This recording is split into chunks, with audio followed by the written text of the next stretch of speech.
Yeah, 81 books. This is the Black Powder Podcast, coming at you live and direct.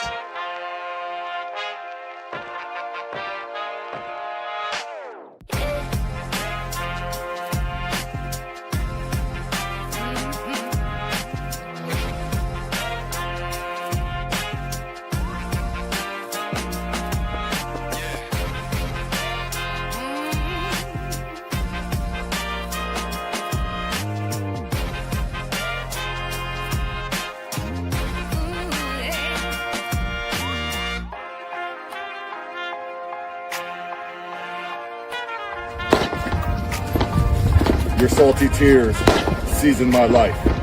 It's the Black Powder Podcast.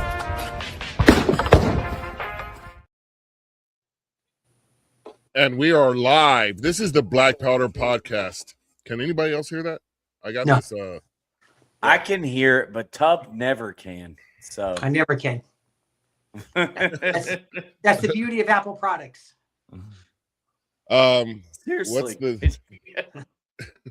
So anyway, this is the Black Powder Podcast, the only real libertarian podcast that has ever existed. I am one of your hosts, Marcus Matthews, the only real libertarian. And I just want to thank everybody who listens and watches.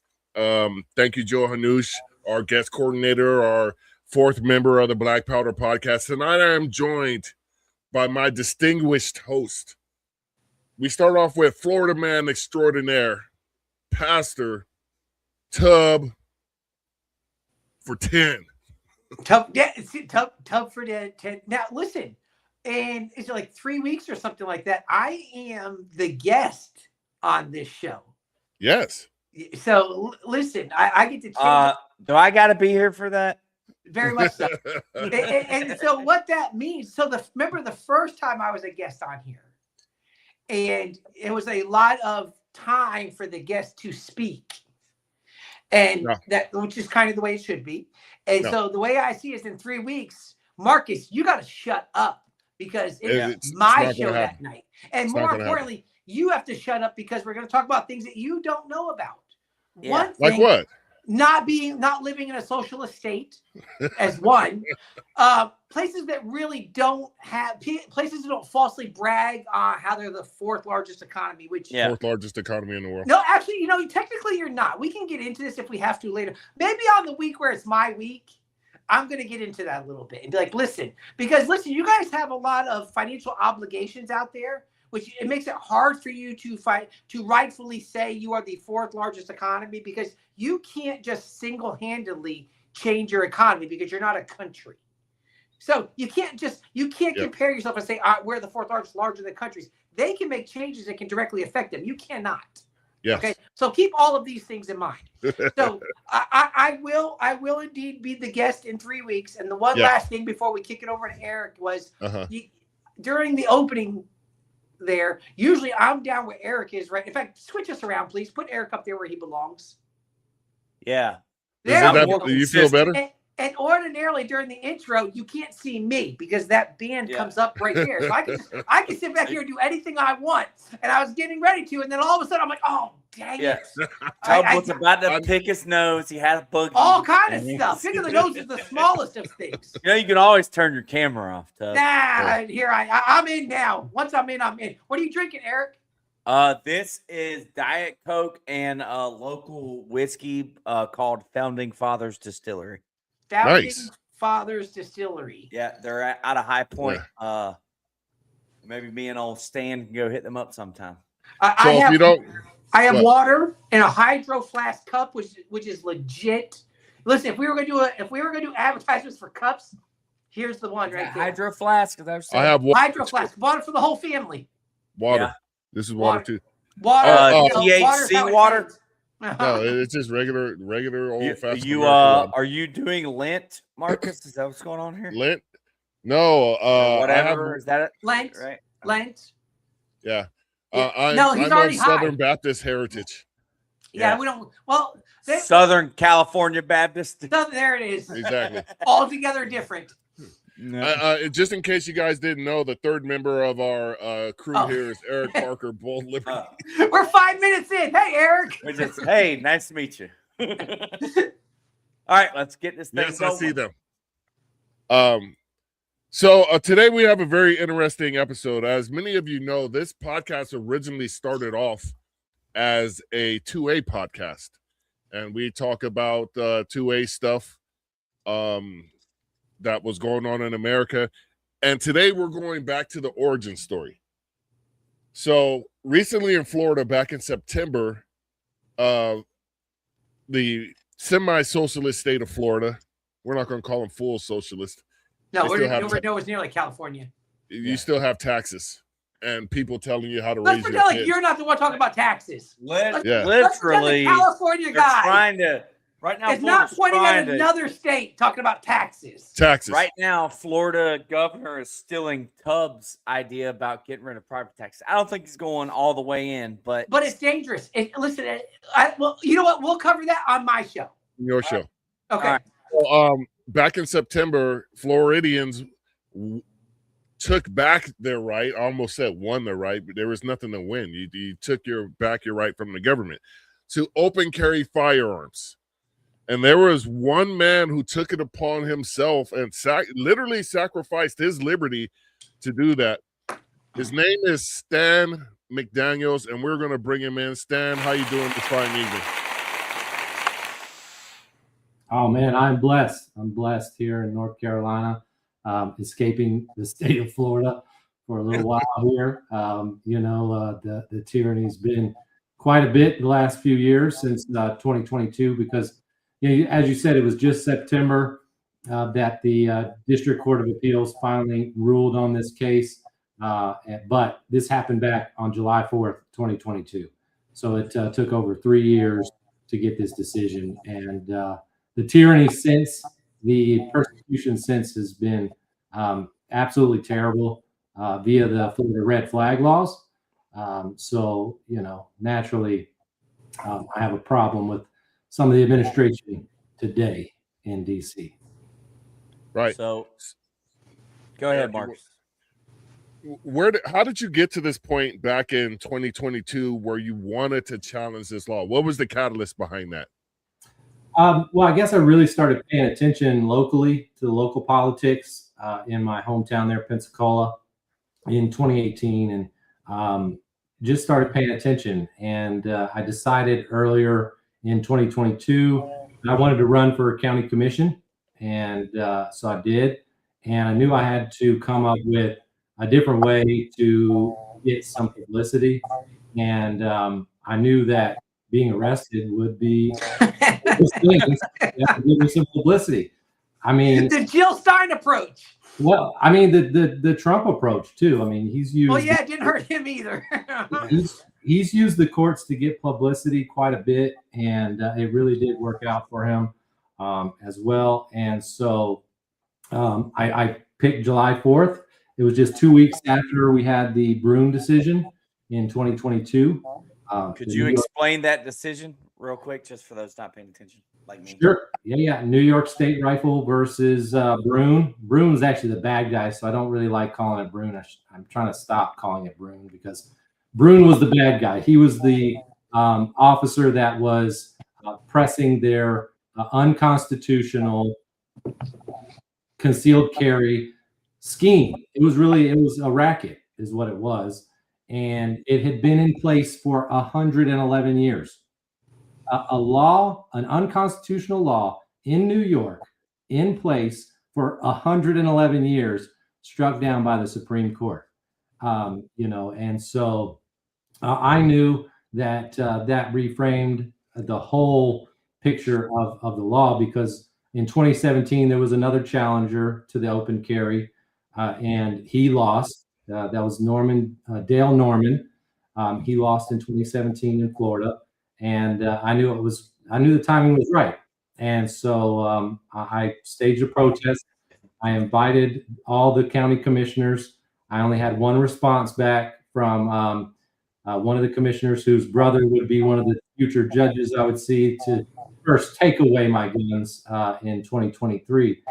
So And he said he supported the Second Amendment, but ultimately I was arrested and put through more court battles moving forward. And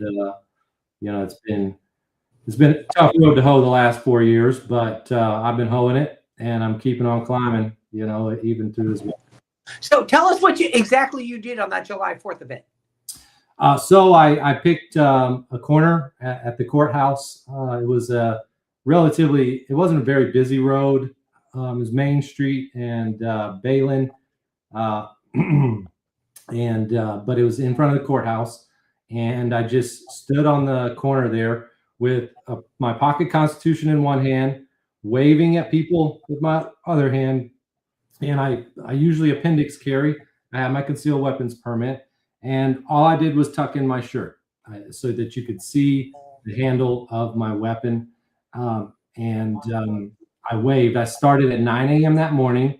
We had about an hour worth of rain where I had to sit back underneath the parking garage, and then I made it till 2:30 before somebody called the cops. I'm pretty sure they saw my Facebook live and called the police from there, but I never got to find out who made that call yet. So, and so explain what happened when the cops showed up. Right. So the first officer shows up and he says, "Do you mind if I take your weapon from you?" And I said, "Yes, I do." Yes, very much so. All right. And then 3 other officers showed up. I spoke with them for about 30 minutes before they finally relieved me of my weapon. And they sent me on my way. They said they were going to put a warrant in. And instead of arresting me that day, they put a warrant in. And Judge Kinsey, who now has my family law case for custody of my sons, is the one who signed the warrant in 2022. And she's now in charge of my family law case as well. Yes. Can't be any conflict there, I'm sure. So real quick though, without having to get into exact dialogue, what were they saying when you were out there talking about it? What was their argument? What were they pushing against you? What were they saying? Oh, this is Florida law. There's ways to change the law. And I said, yeah, here I am doing it. Here I am. And so, and I think I even mentioned that I think Clarence Thomas was ready to hear my case, and so, and I even got the sergeant to read the Second Amendment, and you see him pointing at it as he's reading it out of my pocket Constitution. Yeah. And so, but here's the thing, even down here, they put it very clearly. It can be visible to the ordinary side in a non-aggressive manner. Well, is that now or is that before? No, before. Even before. When it was just no. Before. Okay, since 1987, open carry has been banned. Right. No. But if we had a concealed carry, like you said, you had a concealed carry permit. As I always keep mine also. It's just easier. But I remember it says in there that if you're wearing it, and if it just happens to become visible, and that's what they're saying. Your shirt pop up or something. And so they're saying if it's to the ordinary side of a person in a non-aggressive manner, there's no issues. And so technically, that's kind of what you were doing. It's not your fault that as you're waving, your shirt pulled up and no. He was more intentional. Stan intentionally tucked his shirt. No, he did not. No, I did. No, you did not. Listen, that's the case to your attorney. No, you didn't. The case is over, right? The case is over. That case is over. So if you watch the audit, I think he did a really great job with the I like that the audit video. He did one on me. I didn't know he was doing it until it came out, and he does a very in-depth, very thorough review where he does give, spoiler alert, he gives me an A rating and commends me on my battle for the Second Amendment. But you also hear the one officer Martinez, and he's saying, "Oh, well, you're not briefly displaying it," because I said, "Hey, I've been here since 9 a.m." And so those types of, revealing your gun is supposed to be briefly, some type of accident, not on purpose, right? And so I did this intentionally to change the law. And Wow. And so spoiler Salute alert. to you. I know it kind of worked, right? Spoiler alert. I mean, I know you're still dealing with things. There's hardships in your life, but somebody had to do it. I changed the law. One man was able to change the law because of our wonderful Constitution. Because that's why we needed to have you on here, is because that's a great example to all Americans. One man can change this, but you've been paying a price because the government's come after you for doing so, the powers that be. So that's what sucks about it. Yeah.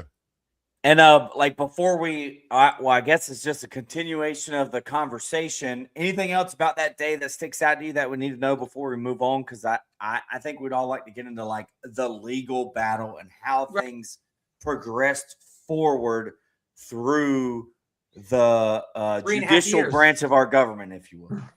Sure. Yeah. I would just recommend going and watching that the audit video of my arrest. That it tells you the whole story of the arrest. And he does a very thorough job.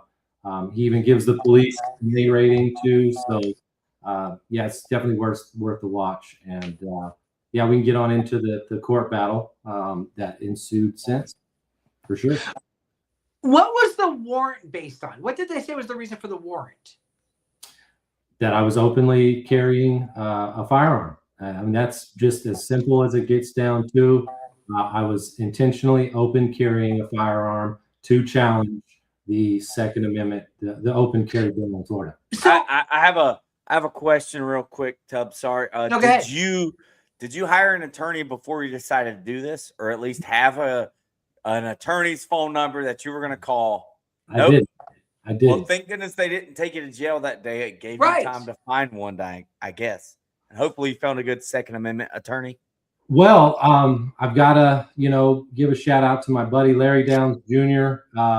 They ended up running my warrant on the 10th. I turned myself in. I spent overnight in jail so that I could see the judge the next day and see if they would release me on my own recognizance. They didn't do that. The bond was $1,000. They lowered it to $500, which really meant nothing because to pay a bondsman, it's $100 either way. But my friend Larry Downs Jr., he's a plumber, a local plumber. He'll be running for office in the next couple of years as a libertarian. Sweet. And so y'all might want to have him on one of these days. He's a really awesome dude. But he came to my aid and signed my bond and helped me get out of jail.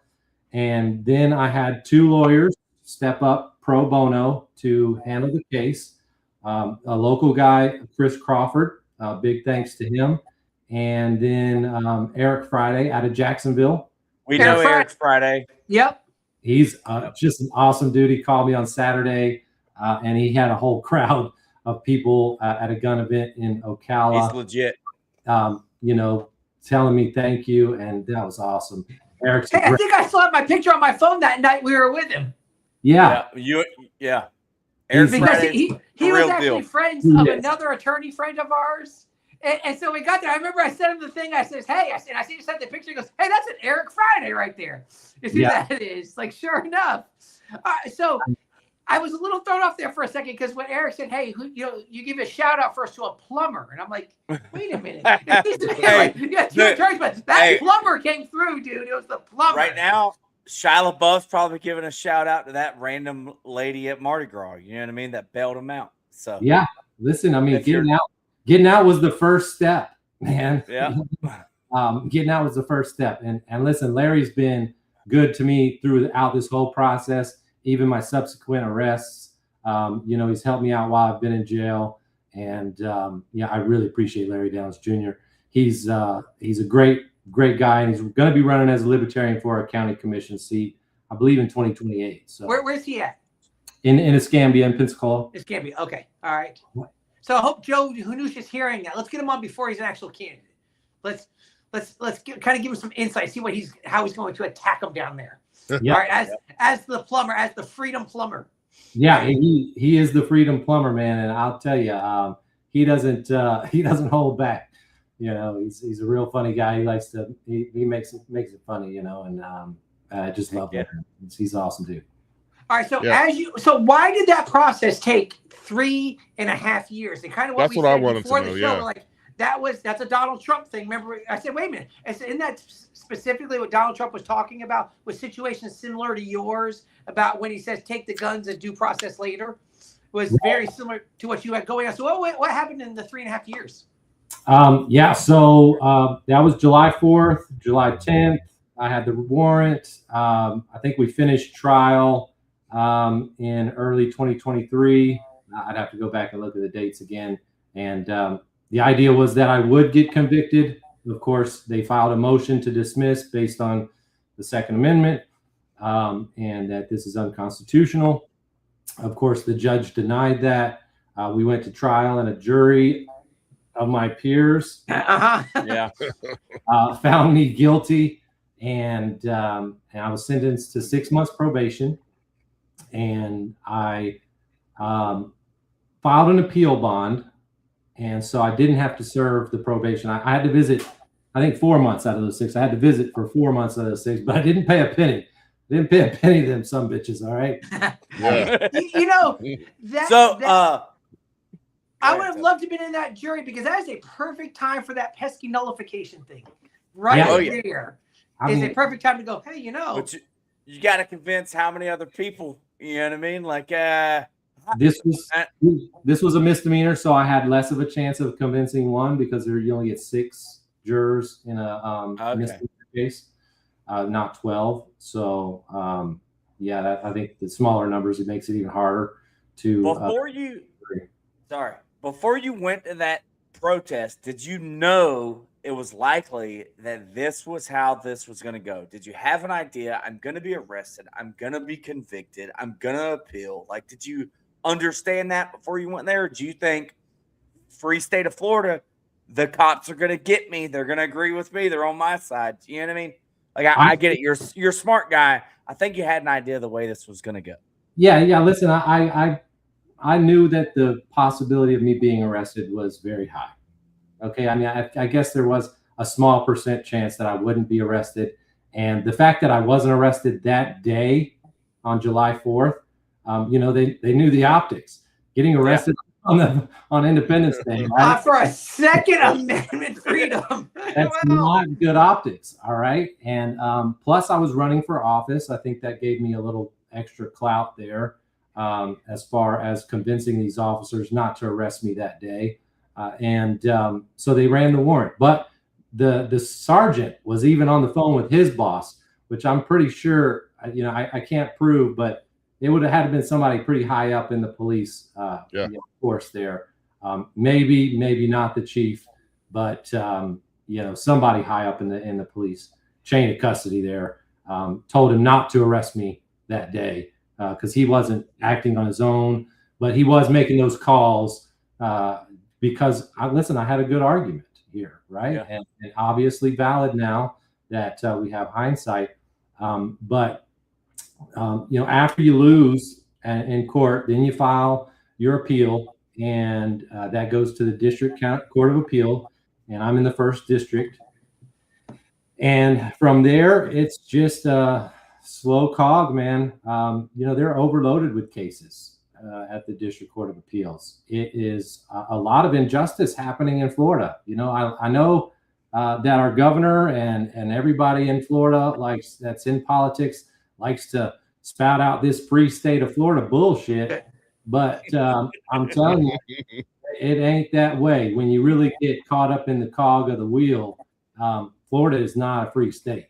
But in fairness, we a lot of times will compare it to like Marcus, and we go California. Listen, we're not California, so that's when we get to be the free state in comparison to others. Actually, so when Eric and I were candidates, not Marcus because he doesn't leave the garage, but when Eric and I were candidates, that was part of the issue. Remember, that's when it was COVID stuff and all those type of things. They were like the free state of Florida, and Eric and I were like, no. Listen, we still got shut down. Confused outside because everybody outside of Florida was like, man, look at Florida. Like, no, it's not what you think. Just because we're slightly better than some of the other ones doesn't equal freedom. And so you were probably here during that time, so you know exactly, because it was everywhere. Like I know people outside of Florida. Everybody's like, yeah, but Florida, you guys have all the freedom. It's I'm like, wide open. yeah, Like, but do we? They're arresting people on the beach here too. You know? Yes. Yeah. They did roadblocks. Okay. I mean, I guess roadblocks going from Georgia into Florida. Florida had a checkpoint, not Georgia. Alabama, they didn't care. They said get out. They didn't care. Yeah, Florida was stopping people at the state border, and you. I mean, I guess you could say no, I'm not doing it, or what they ask you to take a test. No, but yeah, because I worked in Georgia, lived in Florida, I had to go through there multiple times a week. Oh, you had to go through that? Yeah, daily, because I worked at the Navy base. Go ahead, Marcus. We taking all your time. All right, go, Marcus. I just wanted there. I just wanted to say that California is a far freer state than Florida. No, I'll tell you what. We have a black governor, as he. That is true. You do have a black governor. As he so eloquently stated, he's one of us this week. So I will have no bash. Excuse me, sir. I will have no bashing of the great state. You give him a pass, Marcus. That's my brother. Give him a pass. Yeah. You guys are the same black. I agree with that. You guys are the same. Hey, do you think Newsom says it with an A or a hard R, Marcus? Oh, he's over here with the A, bro. You know, we over here smoking ribs. Listen, around his house, it's a hard R. I mean, it's no different than when Tubb gathers his family around. That's usually what I do. Tubb's family. Remember, mine is. I'm throwing it in the hard R, in the family. But because that's what's funny when I was talking about the intro, how I'm usually covered. And usually what I'm doing during that time, I'm flipping people off. I say the N-word all the time. I'm just like, and I couldn't tonight because you had me in the wrong spot. Look, the hard R and Roarbaugh. Yeah, that's a pretty hard R. So, Stan, when it went to the appeals court and they originally ruled in your favor, correct? Or did they? So, okay. So you file the paperwork for the appeal. It gets approved to go to appeal. And then, you make it through the appeal. They file all the paperwork. Thankfully, I had the lawyers to do that. And I didn't have to worry about any of that. They did file it for oral arguments. And that happened in October, I believe it was October 16th of 2024, when I finally had my oral arguments. And so it took that long just to get from 2022 all the way till almost, almost the end of 24 to get my oral arguments. And I went. It happened in Tallahassee at Florida State. And so they had a bunch of students come in to watch as well. A bunch of law students.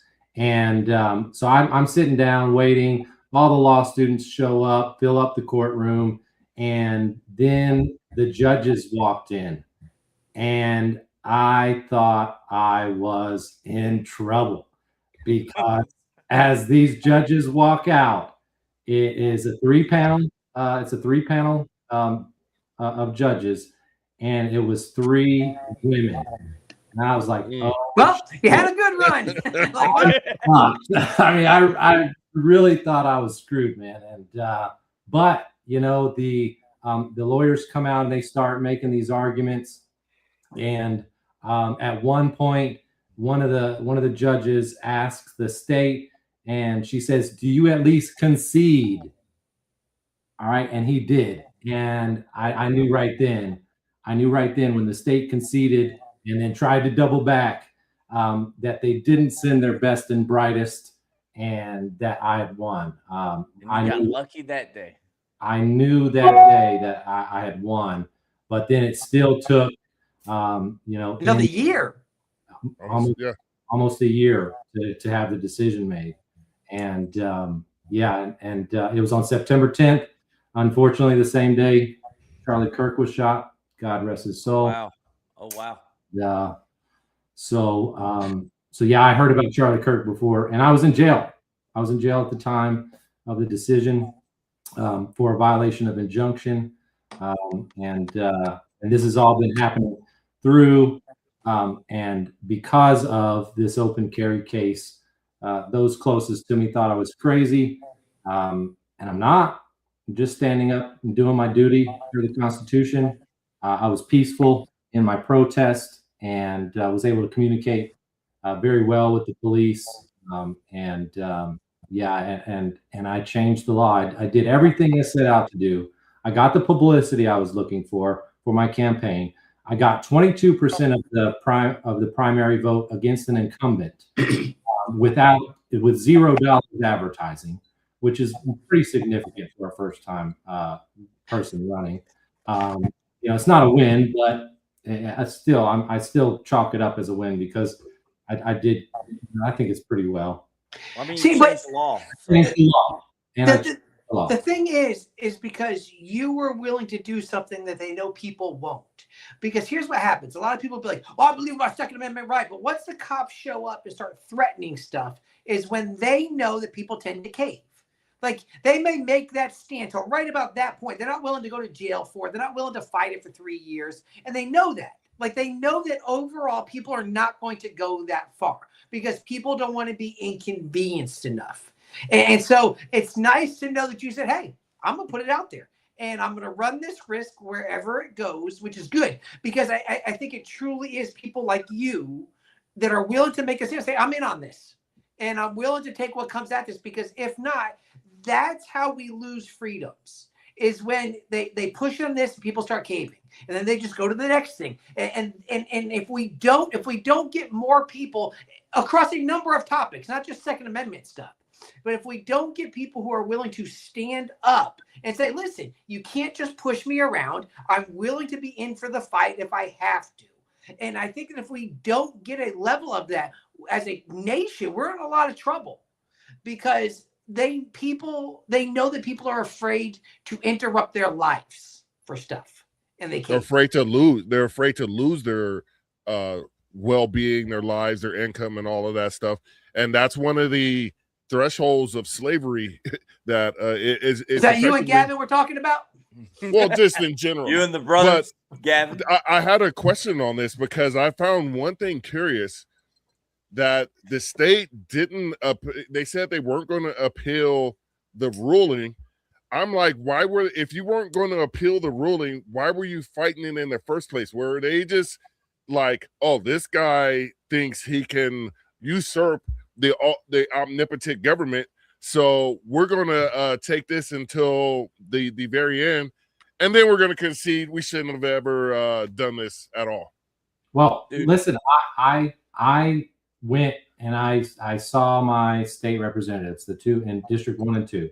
I'm very close to the line there, so and they come around all the same meetings, and neither one of them, Michelle Salzman or Alex Andrade, were willing to do anything about it or even mention it to the state legislator. Okay, and they still have yet to do anything about it. They haven't put anything on the schedule this year. Last year, DeSantis, for last year's session, DeSantis was calling for them to do it anyways. Everybody knows my case was going through the courts. Okay, everybody in power knows that my case was going through the courts, just awaiting the decision. And they had to have known that the decision was going to come down in my favor. And yet they continued to do nothing about it. They continued to persecute me through the courts. And I haven't seen my sons in 2.5 years because of it. And, in some of these decisions from the Supreme Court, it says it's a man's job to teach his son how to use a gun. I've been deprived of my constitutional rights to be a father to my sons. And that's absolutely wrong. For standing up for freedom for Floridians, all Floridians. That's a hell of a sacrifice. Yeah, thank you. And I wanted to ask you, like, I know, like, that's a way bigger sacrifice than what I was about to ask you about. But like, they said you had some pro bono help.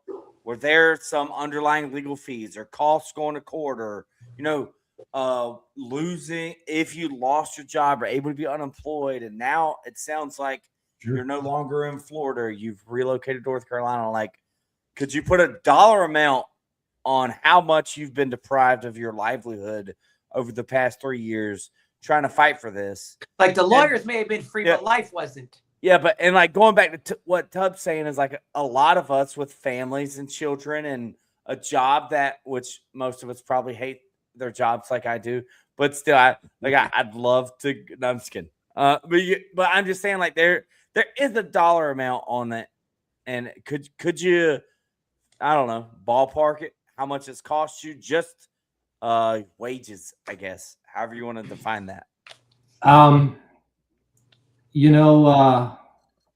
There's definitely some lost opportunities. I've been working for myself for probably the past 8 to 10 years, with my own company. And there's definitely a lot of lost opportunities there. I've done some subcontracting through some national, international providers, which I was cut off from that because of a background check.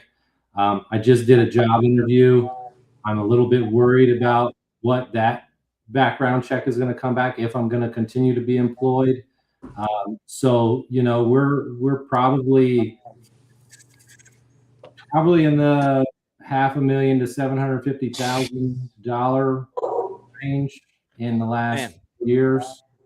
So I've lost opportunity and lost income, and that doesn't even count the more than a year I've done in jail since.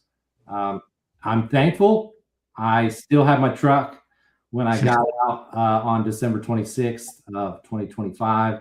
So I still got my 99 F-250, and I'm thankful for that. So, yeah. I just want people to kind of get this perspective. Like, imagine a guy makes a very poor, dumb decision to like go drive drunk, gets a DUI, loses his license for a year, court costs, all the things, tears up his family, and then there's a guy fighting for your constitutional rights, and the judicial system puts him through the same ringer that somebody who makes a poor decision. You know what I mean? Like what Stan did here is a great decision on behalf of all Floridians that want to exercise their right to open carry. You know what I mean? And just think of that judicial system and that it's the same, whether it's a good decision or bad decision. They're going to treat you poorly either way. And I think it's just a level, and I don't like to use the term at all, but it's a level of bullying. It's just a level of where they're just going to try to force you into what they want you to do. And I think they listen. I wouldn't be surprised if this was intentionally dragged out to make you miserable and make you have to go through things through the process. And if nothing else, it's not even at that point. It wasn't about you. It's about, hey, don't let anybody else try this. You know what I'm saying? And I think that's what happens. I think yours actually turns into a perfect example of where people go, you know what? That dude got dragged through all kinds of stuff. And listen, I can't do that. I'm not going to worry about it. And it works, unfortunately. Yeah. Not in our favor. Well, usually. Right. Shameless plug, but my Cash App is that right there. There it is. There you go, people. Guys, let's try and raise this man $750,000 real quick. If we can give somebody $25 because they're running for office, buy this man a coffee. We can probably do $25 for somebody to help us get to constitutional carry. Yeah. Is this a put your money where your memes are moment right here? Sounds kind of like it, to be honest. Put it up there. Put it in the comments. Hey, put it in the comments there, Marcus. Yes, I put it on there right now. Yes, I'm doing it right now, sir. Stan, you and Gavin. All right. So what is honestly like? So now, what do you do? What's life like for you now and moving forward? Because you did lose stuff, like the law changed because of your case. It wasn't like the legislature passed this phony baloney. People called it constitutional carry in Florida, but it was really permitless concealed carry in Florida. Right. You know what I mean? Like it wasn't really constitutional carry, but because of you tacked onto it at the end. And I sorry, Tub, to cut you off, but like, no, you're good. do you think that like when constitutional carry was getting passed, your case was probably already in the judicial system? And do you think, I'm assuming, I don't know the timeline, but do you think that like the writing was on the wall? Like, look, if this Republican legislature doesn't pass some form of constitutional carry, this one guy standing up for our freedoms is going to get it. It's going to ruin us. You know what I mean? Was that 2023 they did? Yeah, I was screaming, this is not constitutional carry. Yeah. Yeah. This is bullshit. This is a lie. This is not constitutional carry. So I remember that distinctly. So I think that it's a great thing for Floridians. Don't get me wrong there, to be able to carry concealed without a permit. I think that it creates some murky waters when it comes to nationally, because number one, even if you did have your concealed weapons permit, which you still can get, you still can apply for that permit and get it through the state of Florida. Only, I think last I looked, it was only 38 states that reciprocated. And so I think we still need some kind of, law for reciprocation. I think if you travel to California as an American, whether you're from, I should be able to buy a fucking gun too. Okay. But right now you can only buy a gun in the state that you're from.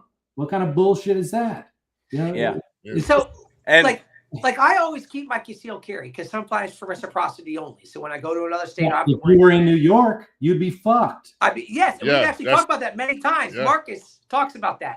Yeah. My son went to college in New York, and when we had Larry Sharp on here, I said I hated every minute of it because New York does not allow you to defend yourself. I couldn't even carry a pocket knife in New York without the threat of a felony charge and doing 10 years under their SAFE Act.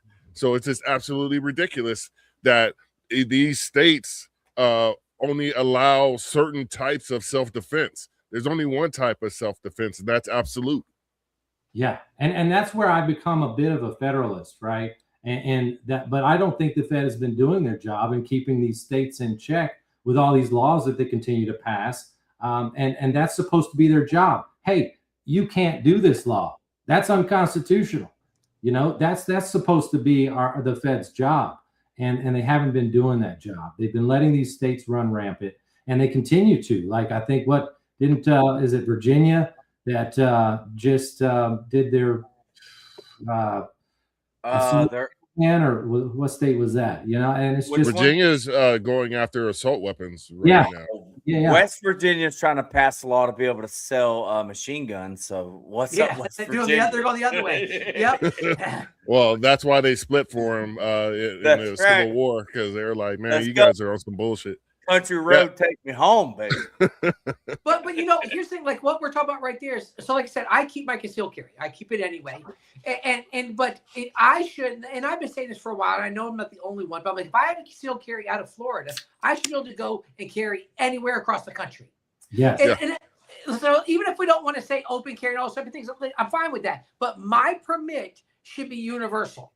My driver's license is universal. I get it issued in Florida, but I can drive anywhere I want to. So I don't understand why. And let's be very clear. Driving is not a constitutional right. Okay? Yeah. But my carrying a weapon is. And yet it's funny. So if I have this, I should be allowed to be able to go wherever I want with this. And this has been kind of my argument. So here's what we need you to do, Stan. I need you to start making that, Stan. I need you to be willing to go to jail for a few more years and, kind of go through the mess so that I can go drive through all 50 states. All right? Stan, are you busy? Fire up that F-250. I'll buy the first tank of gas. But seriously, there's the link right there. There's the plan. Seriously though, Thomas Massey's got a national constitutional carry bill or whatever it's, I don't know that. It's national reciprocity, and they tried to do this in 2017, and the turtle Mitch McConnell would not bring it to the Senate floor. Yeah, because it passed the House. You got a Republican everything right now, and you can't at least get that to the floor. They don't want push it for a vote. Well, they've done this before. I have little faith that this will actually happen, especially not going anywhere. Especially since the Republicans are more than likely going to lose the House in November at their current pace. And they're going to So lose it by trying to force Thomas Massey out. Yeah, I don't understand this move by the Republicans to want to force Massey out, by Trump to want to force Massey out and fund against him. I really don't understand this move by the Republicans, because I'll tell you, from what I've seen of Massey, I'm a real big fan. I got to meet him when Matt Gaetz was running for re-election, probably 2022, the same year I was running in 2022. And he told me to keep fighting. And I got a picture with him and Matt Gaetz.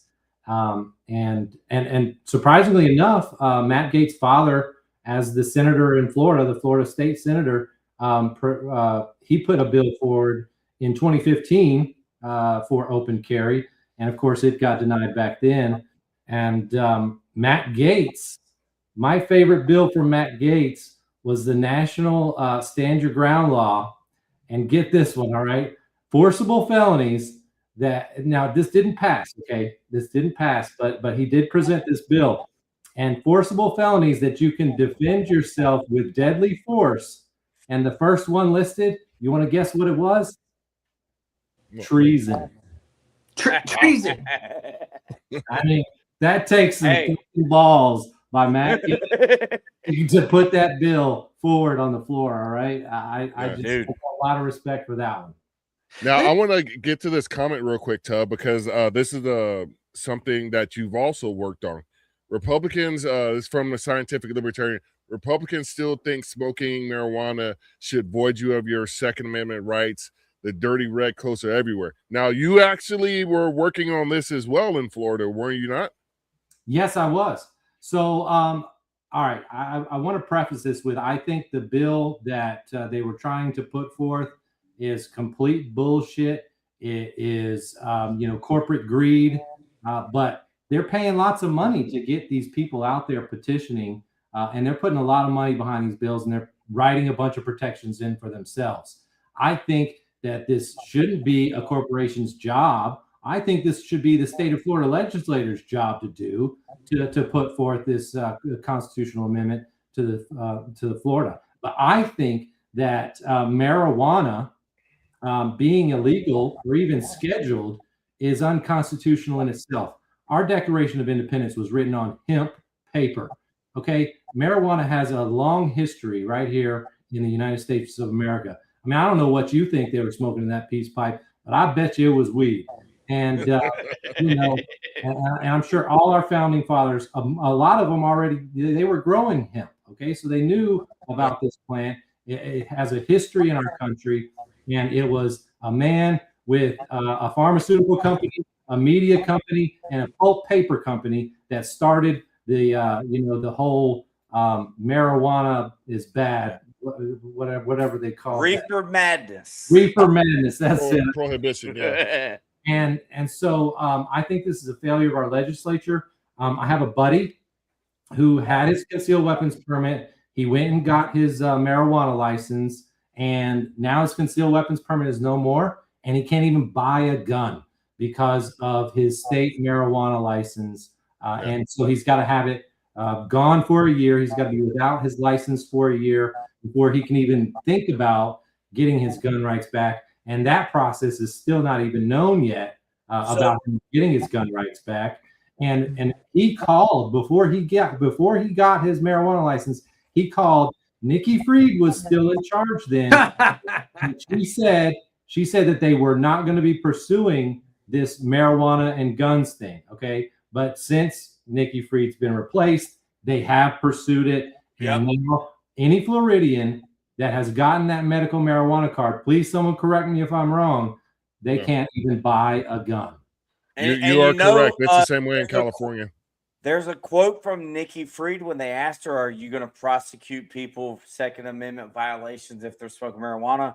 And her exact quote was, before Tubb ran as lieutenant governor as a libertarian, was, I'm actually somewhat of a libertarian on this issue.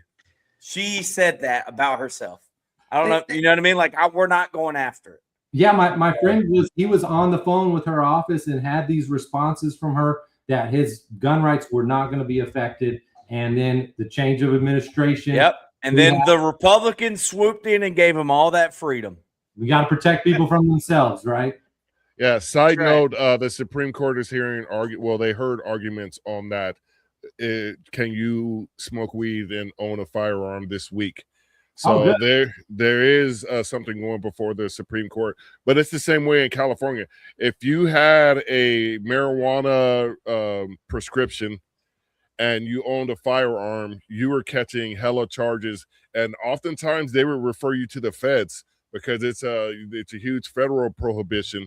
So that whole the thing I've never understood, you could go buy a gallon of wild turkey, throw that back to the neck, and still sit there with a shotgun.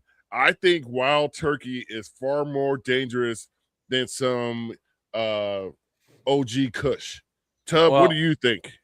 I'm reading right here.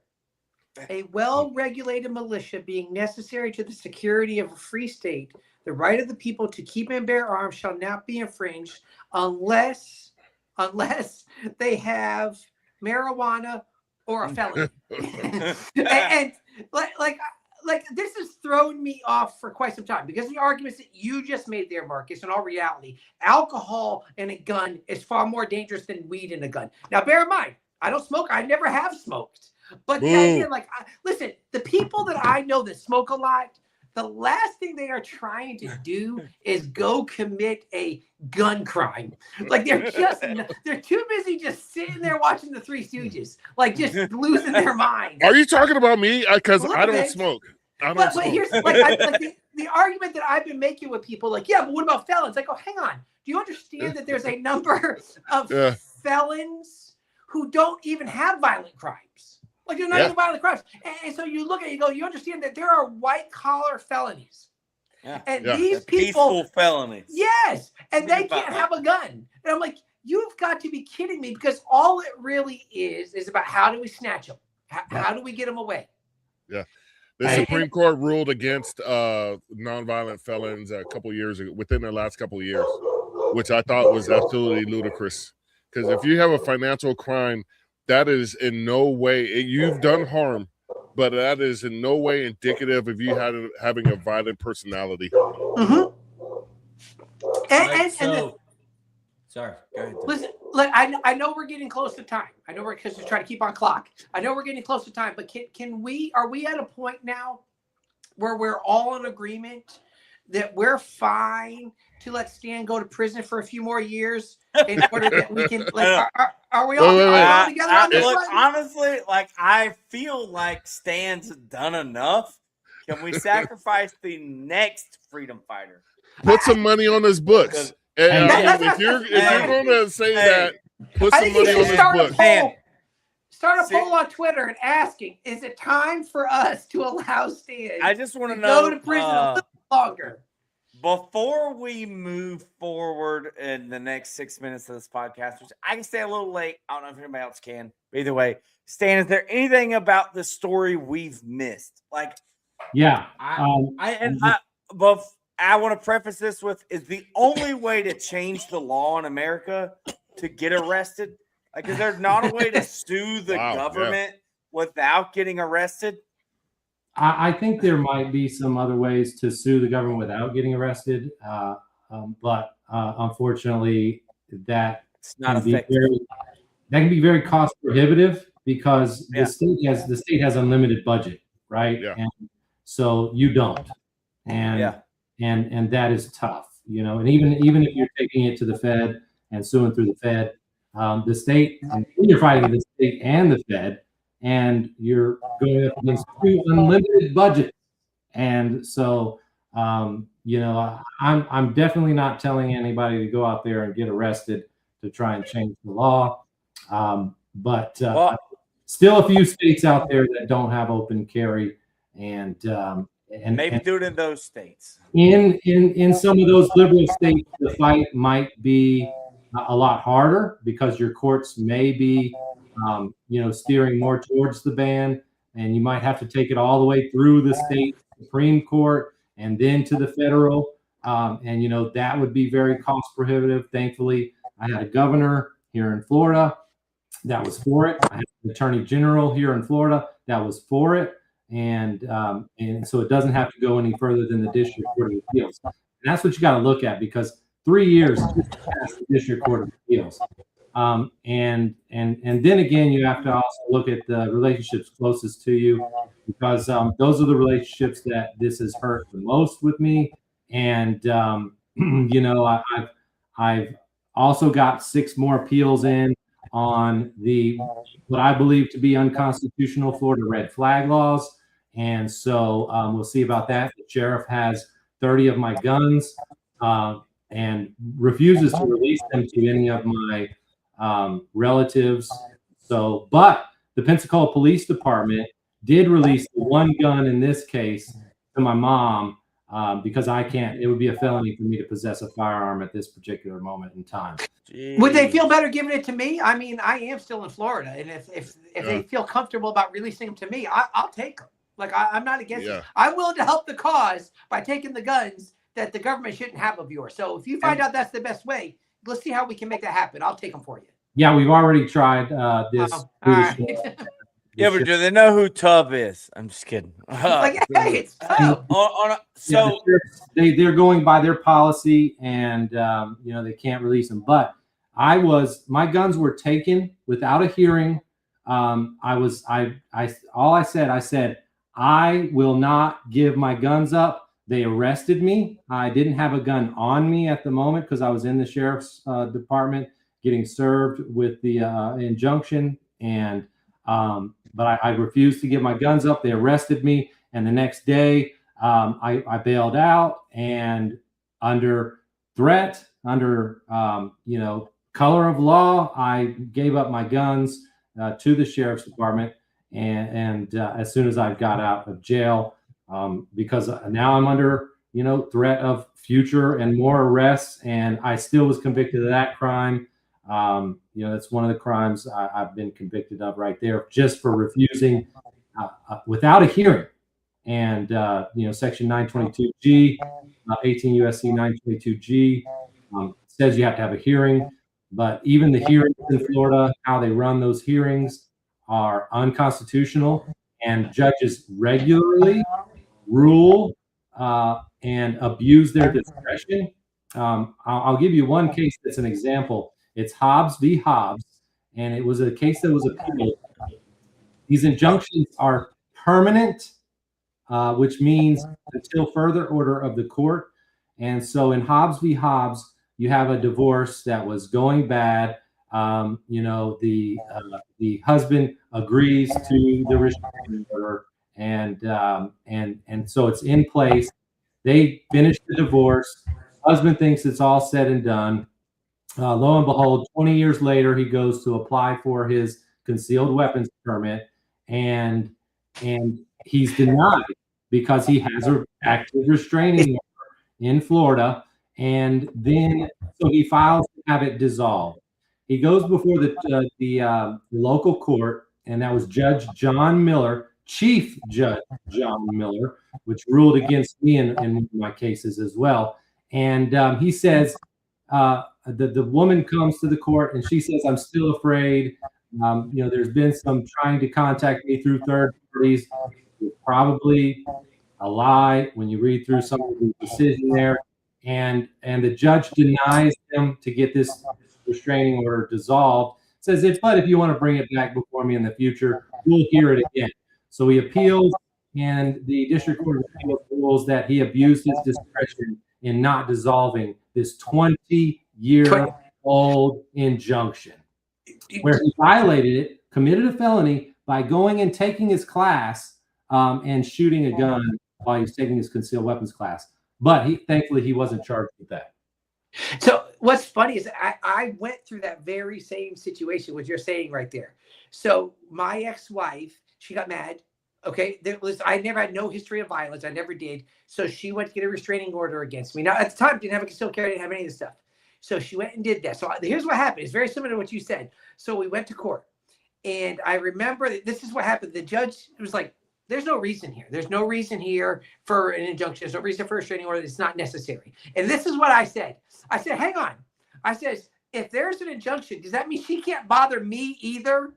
And like, yeah, that's exactly. I said, keep it. I said, keep that sucker next. I want her to leave me alone. And so they did. And then we're talking years later, like years. I'd already been remarried for years and everything, you know what I'm saying? And I remember I wanted to go get a concealed carry permit, and I couldn't. So we had to go back. Her and I had to go back to the judge together and go in and sit in front of the judge. And then the whole time, this is what bothered me. As we're sitting there at this point, listen, I came to Christ. I'm a pastor. My life changed completely. And she's sitting there and she's saying, yes, I believe Pastor Tubb is okay. Like, she's like, we're good. It's fine. And the judge kept like trying to get her to say, well, are you sure? Like, he asked her like 4 different times. And then finally, we're good. Goes, yeah. And he looks at her and he goes, well, you know, and he's looking at me and goes, there's nothing coercing you. And I'm like, dude, so he was trying to keep it in place. And I'm just like, and finally it went through and it got done. I was able to go through the process, but it's there. And it's like anything they can do. And truly, that judge was trying to get her to keep it in place. Well, you kind of look like Ike Turner. I got to say, if Ike Turner you gotta be careful. lacked any you're melanin, going to jail. All right, let's be very clear. You're going to jail. You ain't getting an injunction. You're going to jail. All right? Well, I know that. That's why I'm trying to keep everything kosher on my end. But it's amazing to me that when you stand up for yourself in the system, they take that personal. They're like, how dare you? And we call ourselves a republic. I posted it the other day on the Facebook page. I don't think we're a republic anymore. I think we have lost that moniker on this nation because I don't know exactly where we are, but it's damn sure not a republic because the republic is of, for, and by the people. We are not of, for, and by the people whatsoever. Marcus, we got some hilarious comments I haven't seen on the screen. You have to run them back. And in the meantime, while you're popping them up there, Stan, I kind of want to, and I know we're over time, but this is a great episode. I'm having a lot of fun. This is very informational. Stan, I hope you have time. I hope we're not keeping you from anything. Let us know if you got to go. No, yeah, I'm good, man. I'm solid. Tubb, let us know if you got to go. I got to get ready too, but I'm good for a minute. All right, Stan, I kind of want to get back to that whole, like, how to change the law issue, not going to jail. Your person you know in Florida that lost their concealed carry and their right to own a firearm because of their state allowed medical marijuana card. Is there a way they can sue the state of Florida? And are they interested in that? And is that something like your pro bono attorneys or guy, Eric Friday, go look him up. He's legit. Would he be willing to like take that case and sue the state? Flip it. Can we put one of them in jail? No, I'm just kidding. I mean, I think we should be putting a lot of them in jail, but you know, I don't know that there's a pro bono lawyer that would be willing to take that case. Institute for Justice, y'all listening? Tag them in the comments. Yeah, you know, if you know one, you know, I think this is kind of funny. It's hard to find a constitutional lawyer, but shouldn't they all be constitutional lawyers? Yeah, that's kind of should be a requirement. Isn't that kind of your whole purpose and everything that you're doing is based off of that? So, put it in the comments if you'll fund me going to law school. Elon Law is right down the road. Wake Forest has a law school. It's expensive, so I need some contributions. And if open carry is still illegal in your state, I'm sure there's an amount I would be willing to go and break the law in your state for. What's the status in North Carolina? We're open carry here. Okay. Dude, I rolled up like I didn't know I'm from Florida, where it used to be illegal before Stan sacrificed his entire livelihood and life and everything. So, like, we were at a gas station. There's some lady, kind of looks like she's a burnout. She's open carrying, and I thought that must be a cop, and she's undercover because she why would you? It didn't make sense. She didn't look like she was in the greatest position in life, but her gun was showing open out and everything, and I just wasn't used to seeing it. I was like, that's weird. but apparently you can do it here, and I'm cool with it. I'm cool with it, obviously, but I just wasn't used to seeing it. I've been here a week. You know what I mean? From Florida, new to North Carolina. Hey, who's that? You know what I mean? That type of situation. Well, here in California, it's actually going through our court system right now. And it's interesting enough, prior to the Bruin case, California said you had to jump through these hurdles to get your CCW because it was legal to open carry here in California. But their version of open carry, you cannot have one in a pipe. So that just makes zero sense to start with. Yes. But I'd rather have one in the pipe concealed carry, I think. Yeah, I believe this is covered in. I believe this is covered in Bruin, as well as the one out of DC. Oh gosh, Heller. Yeah, I believe that's addressed in both of those. Yeah. So the logic behind California is like you have to show good cause to get a CCW because you can open carry. So what California did after they won that case, they went forward and banned open carry. So they technically destroyed their own logic by banning open carry after they won that case. And then Bruin, now California, you can get your CCW. It's not really an issue. It's just kind of pricey. You're going to pay over $500 to get your CCW here in California. But now they're going back. But I'm literally afraid to open carry here in California because our police officers are not trained on CCWs, let alone open carry. Yeah. So I think it would be perilous. Black guys open carrying. Yeah. You know? Honestly, if I was to open carry, I'd wear my soft body armor underneath my shirt. I am not bullshitting whatsoever when I say that. No chances. no chances whatsoever. Ow!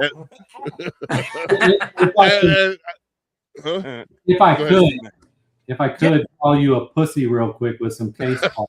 Here you go. This is McDaniels versus state of Florida, all right? And they quoted another case here in my case. And it says, the law against concealed carry interfered with no man's right to carry arms, to use its words, in full open view, which places men upon an equality. This is the right guaranteed by the Constitution of the United States, and which is calculated to incite men to a manly defense of themselves, if necessary, and of their country, without any tendency to secret advantages and unmanly assassinations. So that was written by 3 women, you fucking pussy. Well, I'm just saying, I'm not trying to get shot. I got a big head as it is. It's a great target. Yeah, it's a good target. Yeah. Okay. In California, nobody's used to that. Now, we can go to Nevada and Arizona and see it all day long, but here in California, I don't live. Well, my county is kind of dark purplish going red right now. The city I live in is extremely red, but there's a aspect because I point to Philando Castile, and he was in Minnesota, which is also a blue state. He informed the officer that he had a CCW because that's what you're supposed to do. The officer freaked out and ended his life, and he had no recourse. Now, if you're talking about, if they start shooting at me, return fire, that's one thing. But that's a different. Our government, and I'll point to you, the government has failed you because once you stood up for the right thing, they came after you. And it's the same thing with firearms because what's their number one excuse? I feared for my life.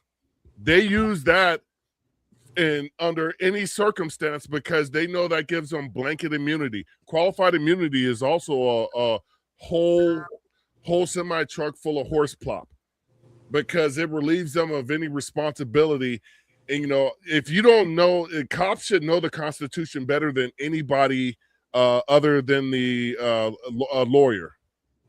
Wow. And so when we talk about the police in this situation, we have to talk about training them and bringing them up to speed on laws.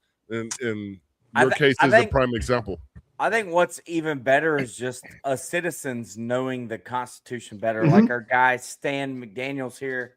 If there wasn't someone that knew it and I want to go find the audit video now and watch them give you your A. Thank God for people like you, Stan. I also I know we're over time, but I'm having a lot of fun here. Are you really tight with those 3 female judges now? Like, did you go look them up after you? But before they came out, you're like, I'm toast. And then afterwards, like, who are these based women? You know what I mean? Like that say, I like that robe, baby. What's under that robe? Love the Constitution. You know what I mean? Like I'm just saying, be like, OMG, where they go to school, what they learn. This is awesome. Like, I don't know. I'm not. And do they really think that Marcus is a sissy? But, yeah, like I'm just saying, like, and do you want to name drop them? Can we put them in for Supreme Court justices? Like, come on, let's go. Look, I would love for my daughter. I told my wife, I was like, hey, look, she could be a Supreme Court justice. She's like, why are you putting that difficult? Anyways, that's the heavy weight to carry. But I'm just saying, you know their names, or who are they? I don't know their names off the top of my head. Sorry. I'm sure. Well, can we find it on your case or your appeal, I guess? Oh, yeah, I'm sure it's on the appeal. Yeah, it's the whole thing is on Florida.gov, something like that. You'll see Florida versus somebody McDaniels. put in links. But yeah. Yeah, no, I was pleasantly surprised, but unfortunately I don't know them. I can't really know them. I still have 6 more appeals before the First District Court of Appeals. Maybe you'll get some of them. So again, I don't know. Yeah, that's quite possible. They do rotate those judges, but they may be good picks for the Supreme Court, quite possibly even federal court. Because like in the recent California decision, it was 2-1. Well, there's one judge that's got to go, right? So yeah, it definitely doesn't need to make it to the next level for sure, right? Yep. So yeah, I think that this is where Americans are dropping the ball the most, is where we're getting these judges, we're leaving these decisions, and like when you see it on your ballot in Florida anyway, it's, do you want to keep this judge? Yes or no? Yeah. And it's in the 90% yes.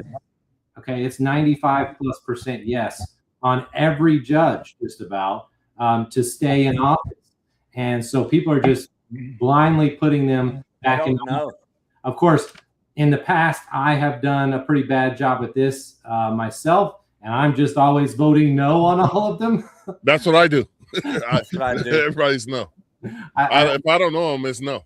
Yeah, I figured that's probably better than saying yes. So, but because it's really hard to keep up with all this stuff at the local level, and then a lot of times some of these judges are appointed.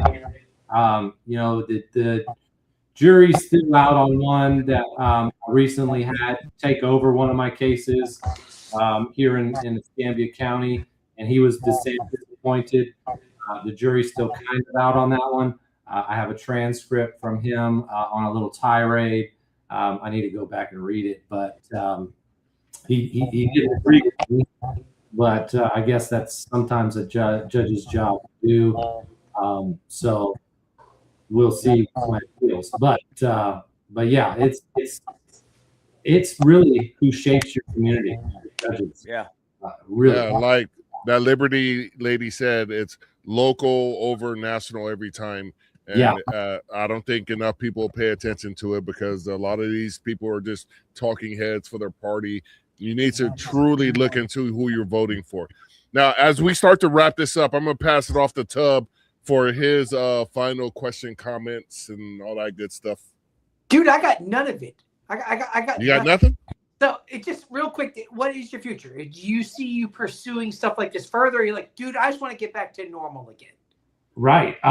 Yeah. I'm 2 months out of jail today. So, I'm still kind of trying to get back on my feet here. I've thankfully got a place to stay here in North Carolina. I've had some family, some distant family, help me out here. I'm here taking care of my father. Who's not in the greatest position right now. He's 73, up there in age. So I'm trying to get that situation worked out with him here in North Carolina. Just trying to get back on my feet. If I am going to run for anything, it's probably going to be for 2028. But where and what office, I really don't know.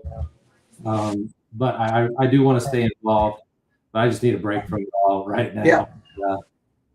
Figure. All right, so we're not putting you up to go do federal stuff, to go to federal prison for us. We're taking it off the table, is what you're saying. Yeah.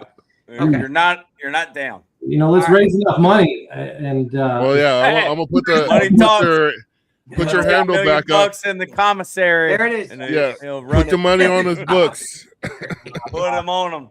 Listen, it was my duty. Toilet paper, cigarettes. It was my duty, and at the end of the day, if I had to go back, I wouldn't change a damn thing. Well, there you go. Sweet. Eric, Stan, what do you got? Yeah, I don't want to put this pressure on you, but have you ever considered going to law school? And I've had a lot of people. I'm just saying, the law. You're well-read, well-spoken, intelligent, and you got brass balls, brother. You know what I mean? That's who we need. And I get it. Law school's expensive. So put them books back up there, Marcus. Put some money on the books. Put the money on his books, his law school books. Come on. I'm just saying, have you ever thought about that? I've had quite a few people, mention that to me, not just through my time in jail, but free people as well, man, that's, I already have my bachelor's degree, so I imagine it wouldn't be too much.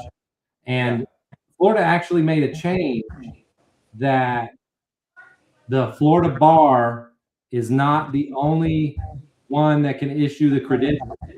Okay. I think that this is a massive opportunity for a different entity to step up and start issuing the credentials to become a lawyer outside of the Florida bar, because there's a lot of corruption, and there's a lot of corruption when you're the only gig in town. And so I think that this is a massive opportunity, and we need the next generation of lawyers, because here's one of the questions that my lawyers asked the law school students at my oral argument. They asked, how many of you are first generation law students? And half of the people raised their hands. So there's a real opportunity to steer these younger students into practicing more constitutional law and stepping up for the people and not just the money. So I think that this is a great opportunity for the state of Florida and the rest of the nation to follow in Florida's footsteps here and get a new institution outside of the bar to do some American registry, not British. All right? Yeah. Oh yeah, America. Hey, so I have thought about it. Yeah. All right. Awesome. I kind of got that vibe from you. Not trying to be weird. Anyway, speaking of not trying to be weird, Stan, you're like 45 minutes at most down the road from me. I'm gonna get your contact information from Marcus if that's cool, and maybe we could chop it up. I like local craft beer. Don't know about you. We'll go get a local craft beer. Sounds great. Bread together. Listen, you said you didn't want to get creepy with it, and then you basically. I'm not trying to be weird, but will you go to date? Get a room. Get a room, fun boy. Listen, he said there he goes, listen, I don't want to make this weird, but I'm trying to be weird. I don't have any friends here. I hear you just out of jail. You want a date? All right, Marcus. You did not say no Diddy. So we're just gonna Marcus, wrap this up. Don't take too long. Marcus, please wrap this up. I just wanted to know, out of this whole ordeal that you went through, what was the most profound lesson that you learned? The most profound lesson that I learned, man, that our system is fucked. No, man. And I'm black filter right there at the end. I'm sorry. It seems like y'all don't like using too much profanity. I do. It's the tough. But I do believe in Jesus, and The Bible's a lot of my leading light here in this life, but I'm at this point where I just don't give a damn. And, it's time for some people to start flipping some tables, and the tables need to get flipped. Well, we need a lot of Liberty John the Baptist too, because he was out of the sphere of the mainstream. Don't, Marcus, just don't. Don't. My dad was a deacon. Don't try it, my dad was a deacon, and John the Baptist was one of my favorite characters because he was wild. We don't need your California Christianity. All right, we're good. All right. No, this is Southern Baptist. My parents are from Mobile, so we're not that far from Stan's neck of the woods. But I think you summed that up pretty great on our government, because our government, they suck. Uh-huh. They really suck. So Stan, is there, we put up what link was this? What was this? Cash App. You can find me on Cash App, the One Man Stan, and that's my handle for X and Facebook, the One Man Stan. You can find me there. I have Buy Me a Coffee / the One Man Stan. So there's a couple different links on my X account there that you can give to. It's all appreciated. I'm like I said, I'm climbing out of this valley, but it's all going to be good. So I truly thank you, Stan. I truly appreciate. We always try to raise money for our libertarian candidates, but this is somebody that actually has done more than a lot of libertarians that have actually got elected. He left the garage and the keyboard. Well, this is my mission. My mission is to spread the good word of liberty. So you can besmirch my my activities all you want to, but this is what I was called to do, is to platform people doing the right thing. I want to make it very clear. You just use besmirch, and I can assure you that your fellow Negro, Gavin Newsom, is not using words like besmirch. Hey, right? I just want to put this out there. I got a higher SAT score than Gavin Newsom, so he could kick rocks. That's because you're whiter than he is. That's why. Oh, that's a load of horse plot. But like my guy Stan said, the One Man Stan, shoot him some funds, help this guy out. He helped you out, especially you Florida people. He didn't cook the best meth, and I know that's going to upset a lot of people in Florida. What he did do was bring open carry, because there was technically, you could open carry if you were fishing or hunting or whatever it was in Florida. And I've seen a lot of videos on people with fishing poles walking around with AR-15s. He just changed the whole game in the state of Florida, where you guys took a step closer to liberty there. You still got a long way to go. First and foremost, getting rid of your governor. And let's be very clear. You made an assumption there, Marcus. You don't know what kind of meth he was cooking. It could have been the best stuff down here. You don't know. He never mentioned. Well, yeah, that's don't true. Make the assumption, all right? Because that's the only thing you guys can cook good. That's the only thing you guys season is your meth. those damn Mexican Americans. And I just want to give a big shout out to Joe Hanush. Yes, man. You do a lot for the state of Florida too, and the Libertarian Party really appreciate you. Thanks for helping me get out on this podcast. Thank you. I want to give a shout out to my guy Free and Amity for checking in with us. Those are good people down there in the state of Florida doing good work. As a scientific libertarian. Is he from Florida too? But that Liberty lady is, I don't know. Yeah. And Terry Batts. Terry Batts is. Once again, we want to give a shout out to our main guy, Tub for 10. He's running for office. We're gonna have him on guest on. I'm the guest in 3 weeks, 4 weeks. I'm the guest. Actually, approximately a month away. Right. And Stan, thank you for changing your schedule up to fit in, because you were slated for that slot. Yeah, I'm taking your date. I'm taking the one that he was originally scheduled for. So thank you very much. Okay, so Scientific Libertarian is from Iowa, and didn't we have somebody on from Iowa? I don't know. Just corn and pigs there. Go back and watch other episodes. Scientific. Just kidding. You've been here. Marcus, You're consistent. All right.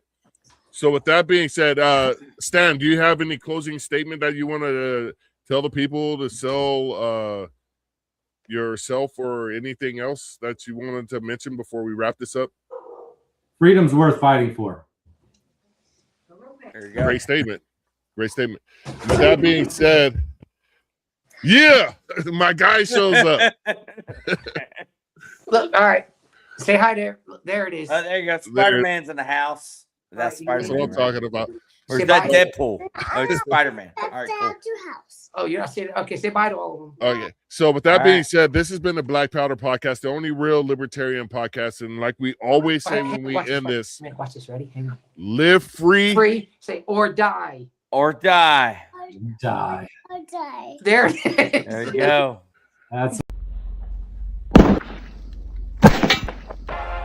This is the Black Powder Podcast, coming at you live and direct.